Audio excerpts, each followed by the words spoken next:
السلام علیکم دوستو تاریخ میں کئی واقعات ایسے ہیں کہ جن کے رونما ہونے کے سبب کچھ ایسا منظرنامہ بنا کہ جس نے یک تاریخ کا دھارا موڑ دیا۔ دمشق میں سلیمان بن عبد المالک کا مسند خلافت سنبھالنا اور اس کے نتیجے میں قتیبہ بن مسلم کا چین کی سرحدوں سے، طارق بن زیاد کا فرانس سے اور محمد بن قاسم کا فتح سندھ کے بعد پلٹ جانا اس کی ایک مثال ہے۔ بعد میں اگرچہ ترک اور افغان فاتحین کے ذریعے ہندوستان میں تو اسلام پہنچ گیا، مگر چین اور فرانس کی سرحدوں سے واپسی کے بعد عالم اسلام کی سرحدیں 1400 سال کے بعد بھی کاشغر سے آگے نہ بڑھ سکیں اور نہ ہی یورپ عالم اسلام میں شامل ہو سکا۔ اور اس کے علاوہ جنگ انقرہ میں امیر تیمور کے ہاتھوں عثمانی سلطان بایزید کی افسوسناک شکست اور گرفتاری بھی ایک ایسا ہی واقعہ تھا کہ جس نے یک تاریخ کا رخ موڑ دیا، اور اس کے نتیجے میں پورے یورپ کی تسخیر کی خواہش عثمانی ترکوں کا خواب بن کر رہ گئی۔ دوستو، اگر 1815 میں واٹرلو کے میدان میں نیپولین کو شکست نہ ہوتی تو شاید دنیا کو جنگ عظیم اول اور دوم کی تباہ کاری کا سامنا نہ کرنا پڑتا۔ 25 رمضان المبارک 658 ہجری بمطابق 1260 عیسوی کو مصر اور شام کے درمیان واقع انجالوت کے مقام پر ایک ایسا واقعہ پیش آیا کہ جس کے نتیجے میں عالم اسلام جو بظاہر تباہی کے دہانے پر پہنچ گیا تھا وہ مکمل بربادی سے بچ گیا۔ عام عوام کو تو چھوڑ دیں، ہمارا تعلیم یافتہ طبقہ بھی مارکہ انجالوت اور اس کے ہیرو سلطان رکن الدین بیبرس جو کہ قیچاق ترک تھا اور برقی خان جو منگول ترک تھا، ان کے بارے میں بہت کم واقفیت رکھتے ہیں۔ حالانکہ اس مارکہ آرائی کے نتیجے میں نہ صرف عالم اسلام کو سیاسی طور پر نئی زندگی ملی بلکہ حرمین شریفین کی حرمت کو لاحق شدید ترین خطرہ بھی ٹل گیا۔ دوستو، مارکہ انجالوت کی اہمیت کو سمجھنے کے لیے آپ کو 13ویں صدی عیسوی کے سیاسی منظرنامے کو دیکھنا پڑے گا۔ یہ صدی عالم اسلام کے لیے نہایت پرآشوب تھی، اور اس صدی میں جتنے مسلمان شہید ہوئے اتنے شاید نہ اس سے پہلے شہید ہوئے اور نہ اس کے بعد۔ 13ویں صدی عیسوی میں منگولیا سے اٹھنے والا طوفان بلاخیز 1 کروڑ مسلمانوں کو بہا کر لے گیا۔ چنگیز خان نے پہلے تو چین کی عظیم تاریخی سلطنت کو ختم کیا، اور پھر اس نے ماوراءالنہر کے علاقوں کا رخ کرتے ہوئے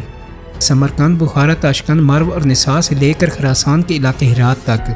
اور نیشا پور سے لے کر دریائے سندھ کے ساحلی علاقوں تک تباہی اور بربادی کی داستانیں رقم کی۔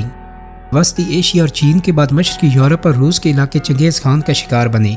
چنگیز خان کی وفات کے بعد اوکتائی خان اس کا جانشین بنا، اور 1246 میں اوکتائی خان کا بیٹا گیوک خان تیسرا خاقان اعظم منتخب ہوا۔ 1251 میں منگو خان جو تولی خان کا بیٹا تھا وہ چوتھا خاقان بنا۔ تو خاقان کی تبدیلیوں کے باوجود بھی منگولوں کے حملے ارد گرد کے علاقوں میں جاری رہے،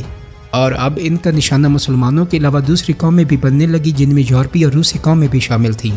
ہلاکو خان نے منگو خان کے گورنر کی حیثیت سے بغداد پر حملہ کر کے خلافت عباسیہ کا خاتمہ کر دیا، اور بغداد کے ساتھ ساتھ موصل، حلب اور دمشق بھی ہلاکو خان کے ہاتھوں فتح ہو گئے۔ دمشق کے حاکم نے تو ہلاکو خان سے معاہدہ کر لیا، لیکن عراق اور شام کی اکثر شہروں کو بغداد جیسی قتل و غارت گری کا نشانہ بنایا گیا،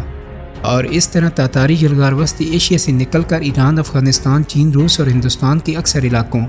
مشرقی یورپ، شام، فلسطین اور عراق کو نکل کر مصر کے دروازے تک پہنچ گئی۔ دوستو، 1241 میں منگولوں نے لاہور پر حملہ کرتے ہوئے اس شہر کو بھی تخت و تاراج کر دیا تھا۔ دوسری طرف باتو خان بلغاریہ پر قبضہ کر چکا تھا، اور اس نے لانگٹس کے میدان میں جرمنوں کو شکست سے دوچار کیا، اور اسی سال منگولوں نے شاہ ہنگری کو بھی شکست دے دی۔ مختصر یہ کہ 13ویں صدی عیسوی کے وسط میں منگول وسط ایشیا سے نکل کر چاروں طرف پھیل گئے تھے، اور ہر طرف ان کی قتل و غارت گری اور فتوحات جاری تھیں۔ منگول سلطنت 4 حصوں میں تقسیم ہو گئی تھی، مگر منگولیا کا خان اب بھی پوری سلطنت کا حکمران سمجھا جاتا تھا۔ تو ایسے میں ہلاکو خان 3 لاکھ کے ٹیٹی دل لشکر کے ہمراہ عراق، شام، فلسطین کے شہروں کو فتح کر کے مصر پر حملہ آور ہو گیا، اور مصر کے بعد اب براہ راست منگول خطرہ حجاز کی مقدس سرزمین کے سامنے آ گیا تھا کہ جس میں مکہ مکرمہ اور مدینہ منورہ کے شہر آباد تھے۔ یعنی اگر ہلاکو خان مصر کو بھی فتح کر لیتا تو اس کے بعد حجاز کے مقدس مقامات تک اس کی راہ میں کوئی قابل ذکر حکومت نہیں تھی۔ دوستو، 1260 عیسوی بمطابق 658 ہجری کو رمضان المبارک میں مصر اور شام کے سرحدی علاقے انجالوت کے مقام پر ہلاکو خان کی 3 لاکھ فوج مصر کے مملوک سلطان کے 20,000 کے دستے کے سامنے کھڑی تھی، اور اس علاقے میں اب ہلاکو خان 3 لاکھ کے لشکر کے ساتھ مصر پر حملہ آور ہوا تھا۔ اس وقت مصر کا حاکم مملوک سلطان سیف الدین قدس تھا، اور رکن الدین بیبرس اس کا سپہ سالار تھا۔ تو ایک طرف تو سلطان کی 20,000 فوج تھی اور دوسری طرف 3 لاکھ کا لشکر۔ بظاہر یہ مقابلہ آسان نہ تھا،